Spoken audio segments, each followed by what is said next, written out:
Good afternoon, everyone. My name is Sarah Corcoran. I am the program coordinator for the Safe Pennsylvania Forest Coalition. Thank you, everyone, for joining us today. I'm really excited to hear from Brook Lenker, the Executive Director of FracTracker, who is a steering committee member on Safe PA Forests. And we have been able to work with him with this program that he's going to speak about today over the last 3 years. And with that being said, I will turn it over to Brook in just a second. As I said before I started recording, we are recording today, so please make sure that if you don't want to be seen on screen, you turn your video off and remain muted throughout the presentation. We will have time for Q&A at the end of our program today. So if you think of any questions during the presentation, please pop them in the chat. I will be reading them out at the end. So no one has to worry about coming off mute to ask their questions. We will just, I'll just read everything off the chat screen at the end. Closed captioning has been enabled for those of you who need it. You can click on the little CC button at the bottom of your screen. We will be sharing out a recording of the program today to everyone who registered, which will have the transcript on it as well. And we will also be sharing out a copy of the presentation that Brook is using, if you would prefer to look over that versus listening to the recording.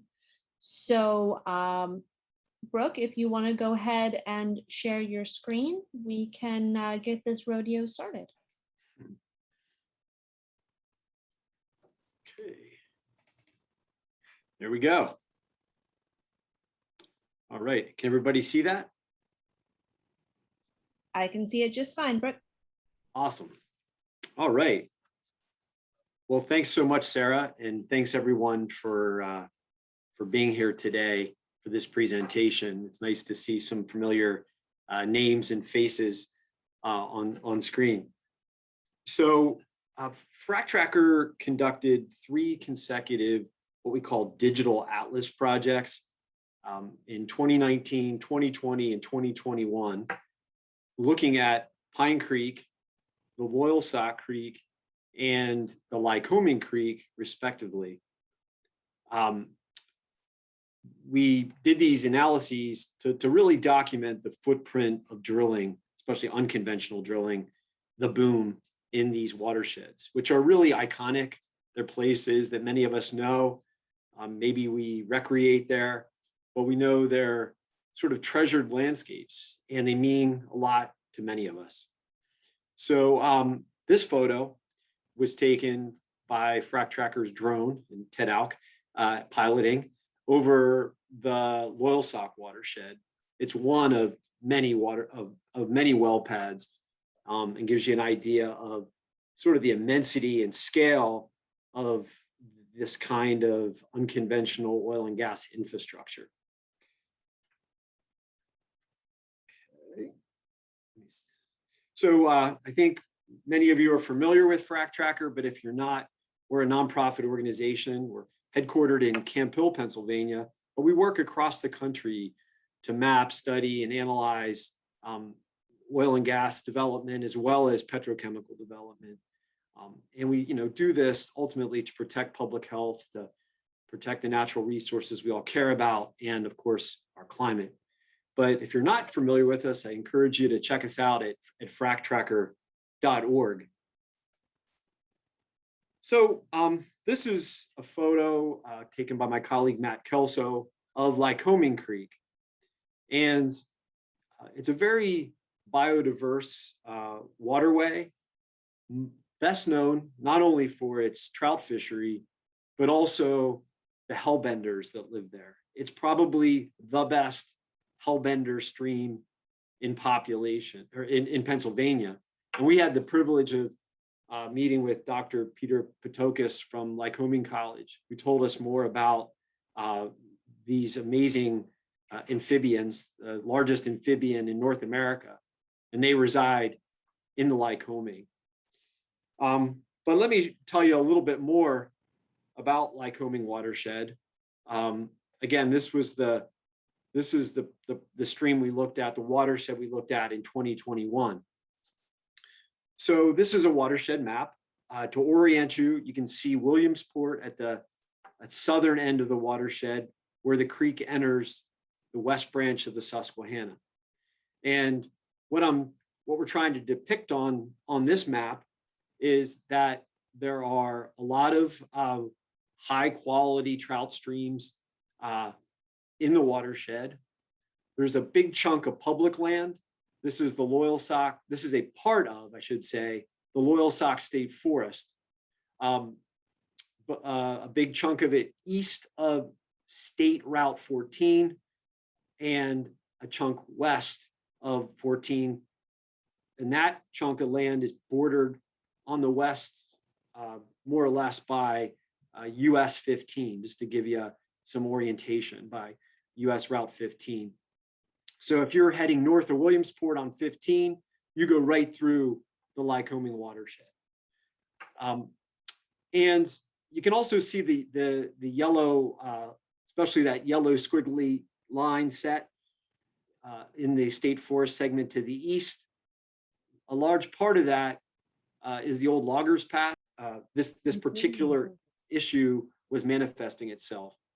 So this rendering that we did probably about 2013 shows what we believe to be the development plan at the time that Anadarko and partners had in mind.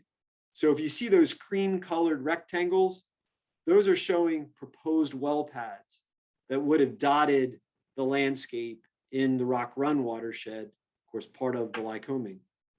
So because of a lot of pressure from the Save PA Forest Coalition and partners like the Responsible Drilling Alliance, we were able to push back the drilling. I think made a loud stink about it, and it's still a concern.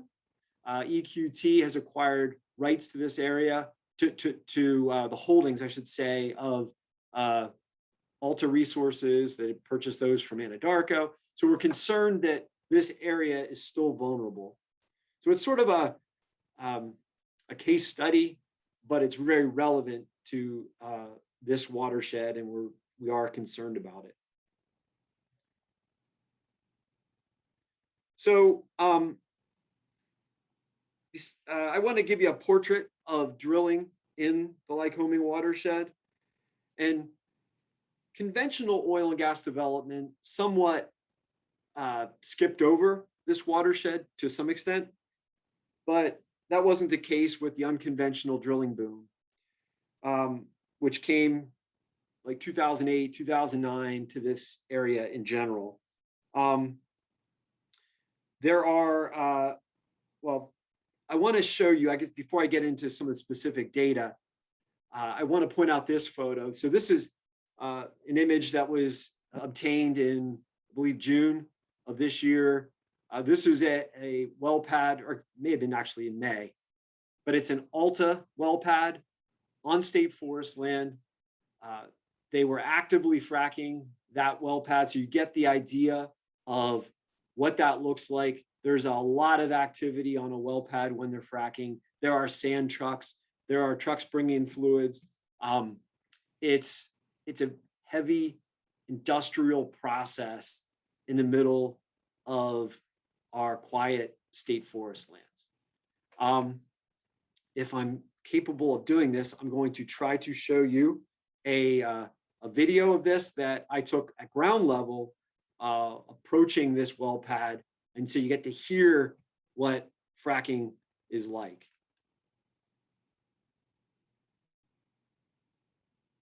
Let's see if this comes up for us.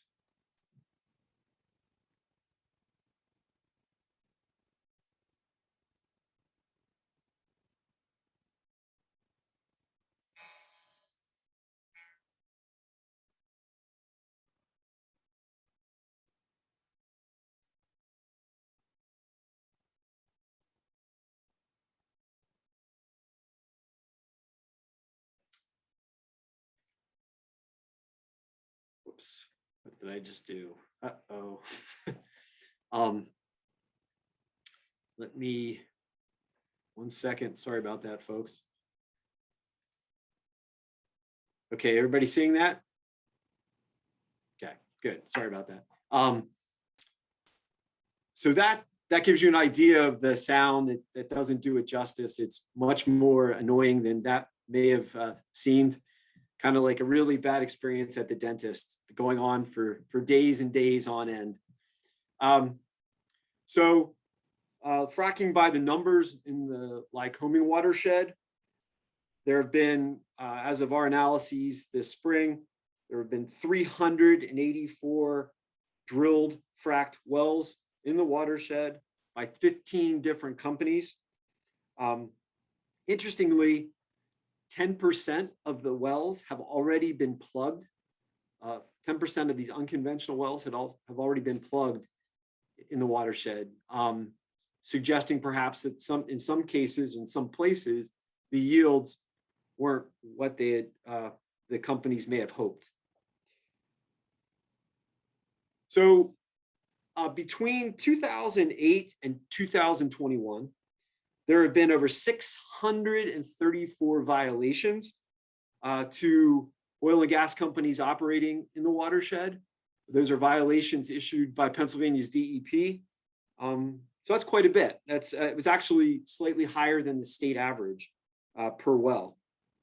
But what we did for you was break down the 10 most common violations that we found in the watershed. And you can see the nature of those violations and how many of each occurred. And some of them suggest a serious risk to waterways or to potentially contaminate groundwater. So that's just a really quick snapshot of violations. And just to put this into context, there were 634 violations in the Lycoming watershed. Statewide, we're well over 17,000 violations to date by this industry. So I guess another way to look at this that you may find interesting is to see what it looks like from high above. What we did here is zoomed in on just a portion of the watershed. So to orient you, if you're going up US 15, there's I think it's the first exit you get to north of Williamsport, probably about 7 miles up the road, is Trout Run, the Trout Run exit. So you can see Trout Run at the bottom of the screen. And that area immediately to the north is state forest land. And you can see this image taken circa, I believe 2014, although it may have been a little bit earlier. You can see very little gas development, maybe a little bit to the southwest, but you don't see a lot of development immediately north of Trout Run. But then we look at it again, and this is in 2021. You can clearly see the well pads, the access roads, the water impoundments on state forest land and on private land. So I think that's quite a striking image. Now, water use is also a huge issue. We found that wells in the Lycoming area were using an average of 17.5 million gallons of water per well to frack. So to put that into context, that's about 26 Olympic-sized swimming pools of water for every single well. And that's an average, of course. But we found that, so just to illustrate this, I clicked on one of our interactive maps in the report. I clicked on this particular well. So this is an Alta Resources pad, or excuse me, a well. And you can see that it used 21.7 million gallons of water to hydraulically fracture.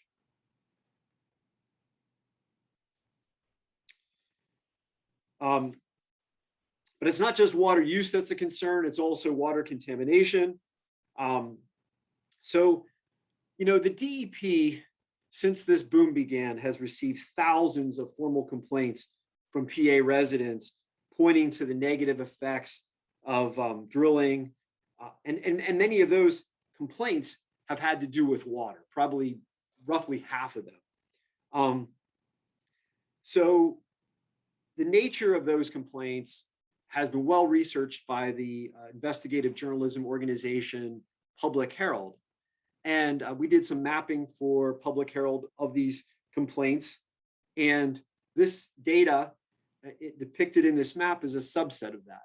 So what we want to show you is that you can see that these zip codes that are color coded are showing the number of water, not water complaints. There are probably a lot more than are shown here, but these are the determination letters that have been issued to residents in those zip codes. And so in some cases up here, there have been 7 up in the northwest corner there.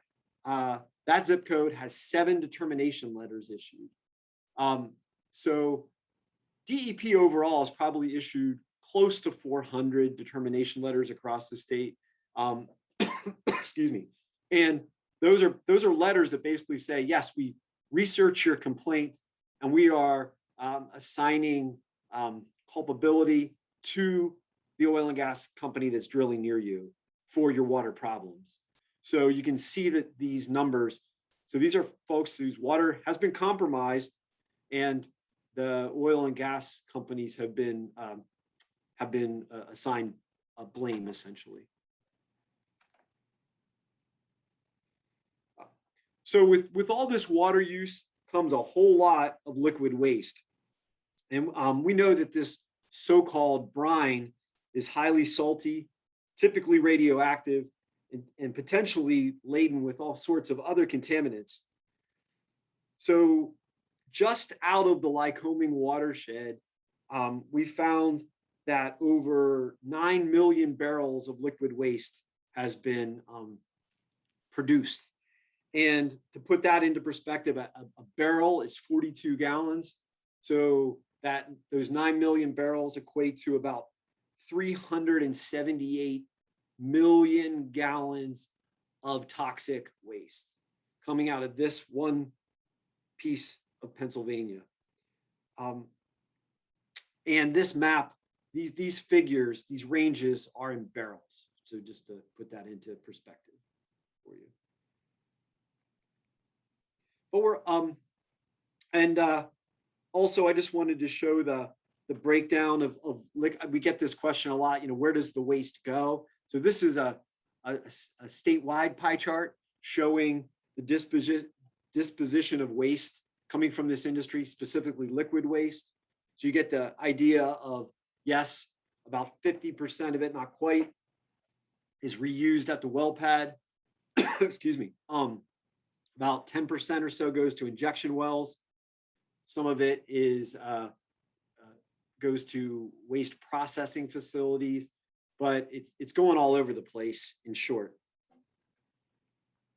And I think this is an interesting statistic that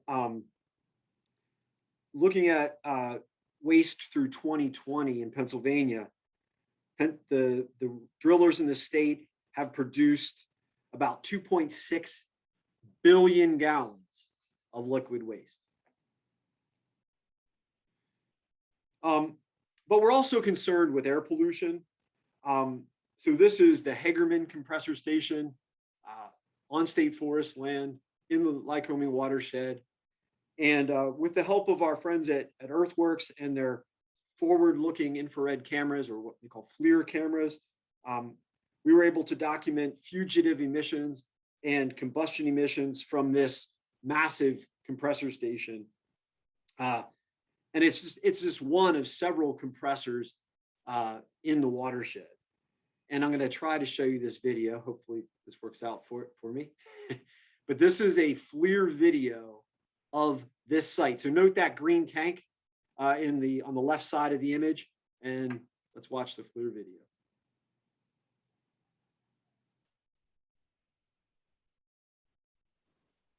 Brooke, the video isn't playing. I will share out all of the videos to registrants when I share out the recording today. So you can't see this right now? Nope. Oh, I'm sorry. All right, well, let's, we'll get back to the presentation here. Let me close this. Okay. Why can't I get back to my presentation?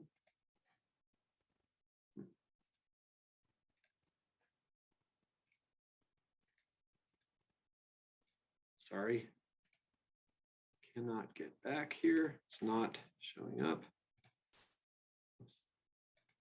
There we go. Okay. I won't do that anymore. My apologies. Well, you would have seen a video that shows these invisible emissions coming off that tank, and some of those emissions, excuse me, good to go back, are in this chart. And this is showing air pollutants common to a variety of oil and gas infrastructure, but many of those volatile organics can be seen by the FLIR camera, could be coming off that compressor facility, as could fugitive methane, which of course is a big concern because of its climate impacts. But also all those well pads and the other infrastructure in this watershed, those are sources of these kinds of contaminants. You know, Pine Creek is immediately west of the Lycoming, and it's a much larger watershed. And just to orient you there as well, it enters the West Branch Susquehanna at Jersey Shore. So again, upstream on the West Branch from Williamsport. And so here's a map that shows all the drilling and other infrastructure in the Pine Creek watershed. So as of the spring of 2019, there were 593 unconventional wells drilled in that watershed. This was almost 6% of the statewide total at that point in time. Now, we have in our Pine Creek report, we have a time slider that you can explore. And these are some images extracted from that time slider and kind of zoomed in to a portion of the watershed. So you can see here, sort of in the lower left-hand corner there, Waterville. So that's en route, I think that's 144 that goes out of Jersey Shore. And Waterville is where you branch off and go to Little Pine State Park, if you're familiar with that. And so anyway, just want to give you, you're about 10 miles north of Jersey Shore at this point, maybe a little bit more. So big chunk of state forest land here, Tyadotten State Forest. And so this is 2008. And this is 2016. So you can see the incredible creep of unconventional oil and gas development. I'll do that one more time because it's just startling. So that's 2008, and that's 2016. And here we are in 2021. So who knows what else may have crept onto the landscape since then. But I think it's important to think that, you know, this kind of fragmentation is what it is essentially. It disturbs wildlife, it delivers invasive species, and it diminishes the quality of outdoor recreation. And forest loss, of course, hampers the land's ability to absorb and store water and of course, sequester carbon as well. So in 2019, in looking at Pine Creek watershed, we found that there had been 949 violations issued. And about 816 of those violations were likely to have an impact on either surface or groundwater. Two sites, I think this is just mind-blowing, two sites had more than 50 violations each, including the Phoenix well pad with 116 violations. That was in Duncan Township, Tioga County, and the Bonell Run Hunting and Fishing Corporation well pad in Pine Township, Lycoming County, that had 94 violations. So some of these accidents, mistakes happen again and again and again from the data we've looked at through the years. So just to the east of Lycoming Creek, the other side of the Lycoming watersheds, 2 watersheds away from Pine Creek, is the Loyalsock watershed. And this is home to beloved World's End State Park. And important to note, I guess, that there's less fracking on public lands so far in the Loyalsock watershed than the other 2 watersheds. But there's still a lot of drilling, and just that a lot of it's on private land. But it's still too much drilling by any math. So the Loyalsock is loaded with wetlands. There's more than 10,000 acres of wetlands in this watershed. And it's got chunks of state forest land. It's got all kinds of high quality streams. And of course, it has the Loyalsock Trail as well, highly regarded hiking trail system.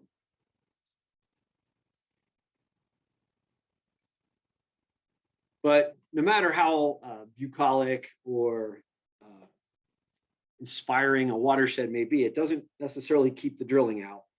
And in the Loyalsock, we found that and this was in the spring of 2020, there had been 317 unconventional wells drilled. And they had racked up about 653 violations. So more than 2 violations at every well, or for every well. So just keep that in mind. And it's the same old story. So here's some Earthworks FLIR imagery of a compressor in the Loyalsock watershed spewing pollutants. And the Loyalsock has had well more than its share of serious accidents and incidents. Big pipeline rupture spilled. The low estimate is like 50,000 gallons of gasoline into the Loyalsock Creek, but some estimates are much, much higher than that. There have been big spills on well pads. There have been overturned trucks. There's been all kinds of issues here. And thank goodness allies like Responsible Drilling Alliance are keeping a close eye in this area. So in wrapping up, I guess I just want to say,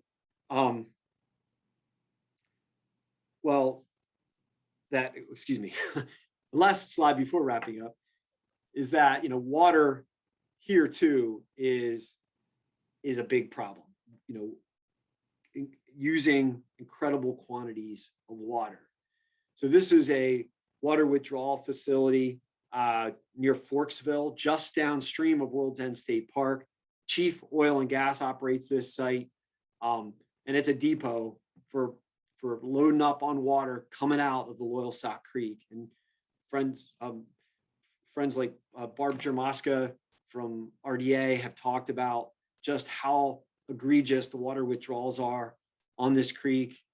Even when it's flowing low, they're still pulling water out. And we found that one company was using, I think Alta was using about almost 25 million gallons of water on some of their wells here. So the same story, it continues, but we have to remember these are our forests, and we have to ask the question, when will this madness stop? Not just on state forest land, but across the state of Pennsylvania. Because I don't think there's many other words for it. It's sheer madness.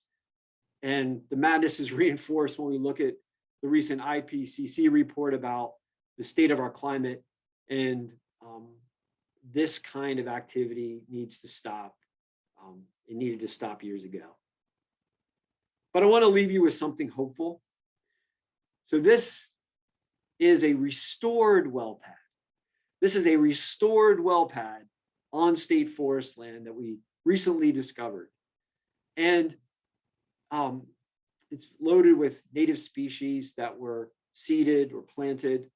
And it shows what's possible. And we hope that this is the fate of all well pads in the near future. It's the way they ought to be.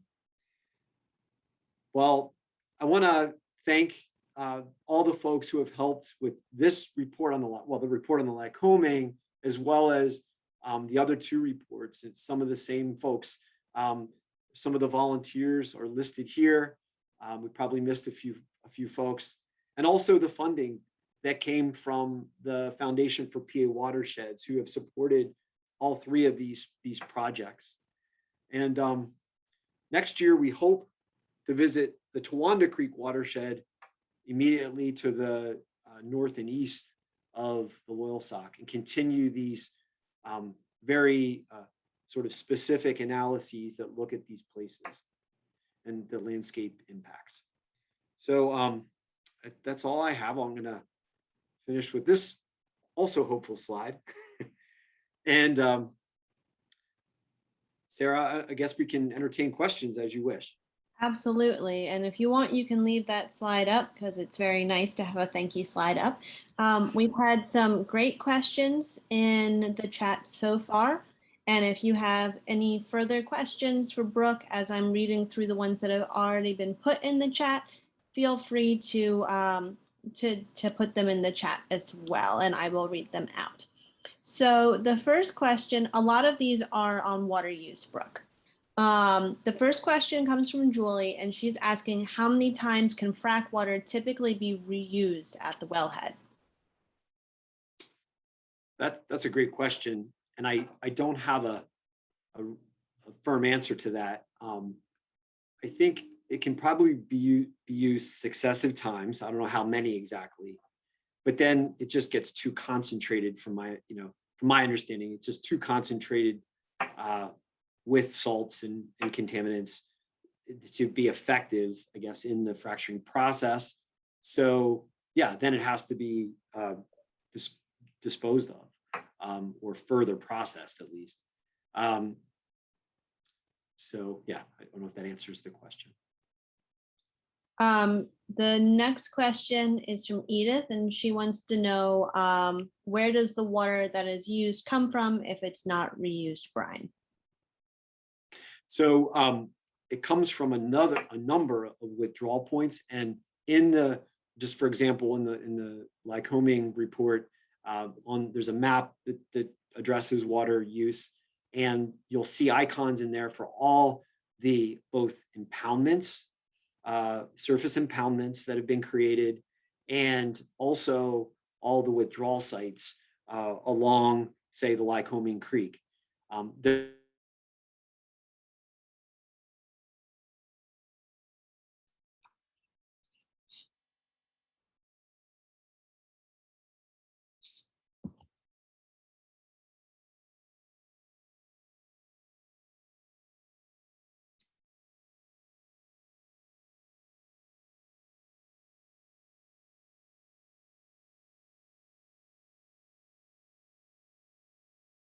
Are folks still hearing Brooke? I am not. But it also creates this, semi-permanent, not permanent necessarily, but semi-permanent in that it will be there for many years, structure on state forest land. All right, our next question is from Dave. He's asking if DEP is allowing the fracking industry to correct themselves rather than being on the ground and enforcing penalties on the industry. Well, I'm sure others would concur with this statement that penalties are few and far between. Occasionally, there'll be a fine issued. They're usually pretty minuscule compared to the profits that the companies are making from their drilling activities. Well, sometimes they're making profits, I guess, but at least compared to the millions of dollars invested at these sites. So it is largely self-regulating industry. I mean, DEP does inspect, they do technically regulate, but there are so many well pads, there's so many wells, there's and again, the mistakes happen again and again, which is, there's no such thing in this case as like a 3 strikes and you're out policy or anything like that. You think that if a company kept doing the same thing, doing the same bad practice over and over again, that they would be disallowed from operating or drilling in the state. And that's not the case. It's unfortunate. All right, the next question is a little bit on the longer side. Penn Energy Resources has applied to DEP to withdraw 3 million gallons per day from Big Sewickley Creek and its North Fork nearby at the border of Beaver and Allegheny counties. This is a trout stock stream, and there's a PA endangered species documented in the North Fork. What can we do besides send emails to DEP and PA Fish and Boat Commission? I've also contacted DCNR and PA Game Commission since Big Sewickley Creek flows through Game Land 203. Does DEP ever deny this kind of water withdrawal? If they give Penn Energy permission, it will be a travesty for those who care about the creek. Wow. Yeah, that I read a little bit of the communications about that issue. So in the Susquehanna Basin, we have another layer with water withdrawal in that we have the Susquehanna River Basin Commission that technically oversees water withdrawal activity. But we don't have an SRBC in the Ohio Basin. We just have Orsenko, which I believe doesn't regulate water withdrawals. So it does seem like DEP is the agency of recourse primarily, although the Fish and Boat Commission, because of that endangered species issue, may be a good avenue as well, because they do, depending on this, they do have purview over aquatic species. Even though Fish and Boat Commission has leased some facilities they own for drilling, like a site in the Loyalsock called Rose Valley Lake, they may be in a position to help, perhaps. So I don't have an easy answer as to what to do, except I think the thrust of focus, it seems like, should go towards DEP and towards Fish and Boat, and endangered species issues are certainly important to try to exploit in a good sense in this case. Our next question, I'm curious how we can build better relationships and cooperative programs with other vested public land users, game commissions, sportsmen's conservation orgs, public land users for multi-faced approach. These folks would all help preserve the land they hold dear. I think the short answer to that question is join the Save PA Forest Coalition. All become members of the coalition. We need certainly individual and organizational voices on issues like extraction on these public lands. And that's not the only issue. There are other threats to public lands and forests. And they run the gamut, which we don't have time to go into today. But I would say that in all seriousness, we're Save PA Forest Coalition would welcome your engagement. But I do think there should be more partnership between public land interests, recreational interests, because there's a lot at stake, as is, I think, indicated in some of these slides, but much more with climate change, the need for forests for carbon sequestration, for wildlife habitat, for all the things that we truly, that we hold dear.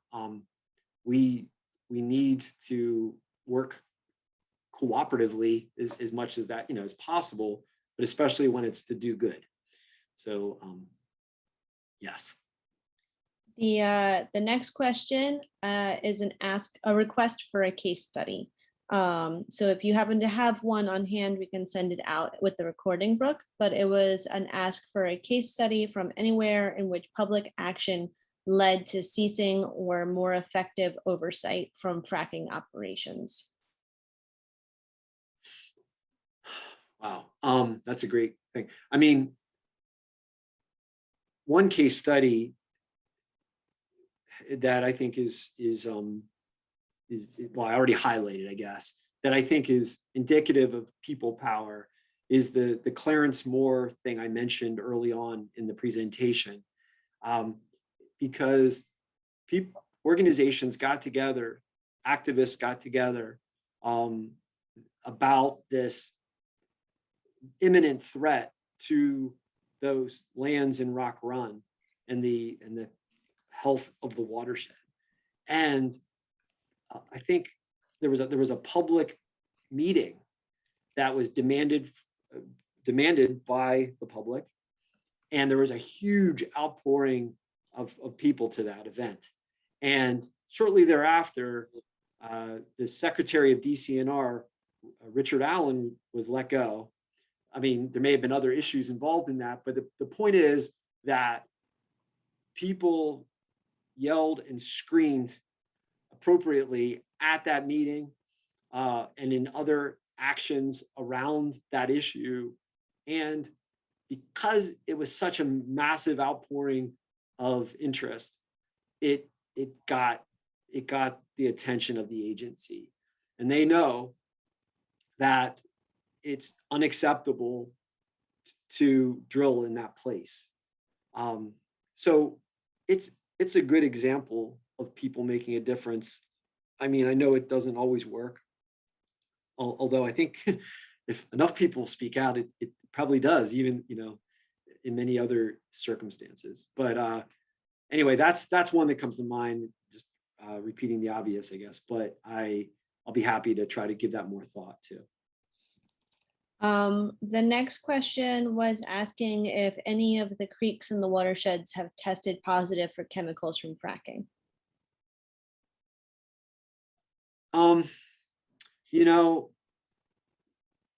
We didn't really dive into ambient water quality data or water quality reports. Sometimes when we have in the past, that hasn't always been very fruitful in terms of showing anything definitive. But we do know there have been accidents in some of these watersheds, probably all of them. And certainly at some point in time, there have been contaminants in those waterways because of that. There was a big spill on an inflection energy well pad on the Loyalsock, and they know that contaminated water was going into the tributary and immediately into the Loyalsock. So for at least some time, there were contaminants. But yeah, are they showing up in ambient water samples? I don't know. And that's a good thing if they're not. We don't want to see that. But that doesn't mean that those waterways aren't at risk. We are coming towards the end of our questions on the chat. Dave asked a Sierra Club specific question, so I will handle that one. So Dave was asking what Sierra Club is doing to organize across the state to hold the DEP accountable and why we are not demanding change from DEP and state leaders. We are demanding change from state leaders. We are discussing with our elected officials quite often. Jen Quinn, our political director, has been conversing with them. We also have a new campaign that we are launching in September. So if you have been involved with any of our oil and gas work in the past, look forward to an email from us coming in the next couple of weeks. We can't really divulge too much of it right now because there's a legal aspect to it. But look for an email from us in the next 2 weeks with next steps on accountability for DEP. So there is stuff in the works. We just can't mention all of it. A few other things that we can discuss right now. September 1st, the Sierra Club is co-sponsoring a conversation with Attorney General Shapiro. That's September 1st at 6 o'clock. I'll make sure that everyone gets a link to the virtual presentation. If you would like to speak with the Attorney General and see what he has been doing in regards to fracking within the state, that it's in regards to the 8 recommendations that he put out earlier this year and some of the package of bills that is going along with those recommendations. So that should be a hopefully enlightening conversation. That's the first at 6 o'clock.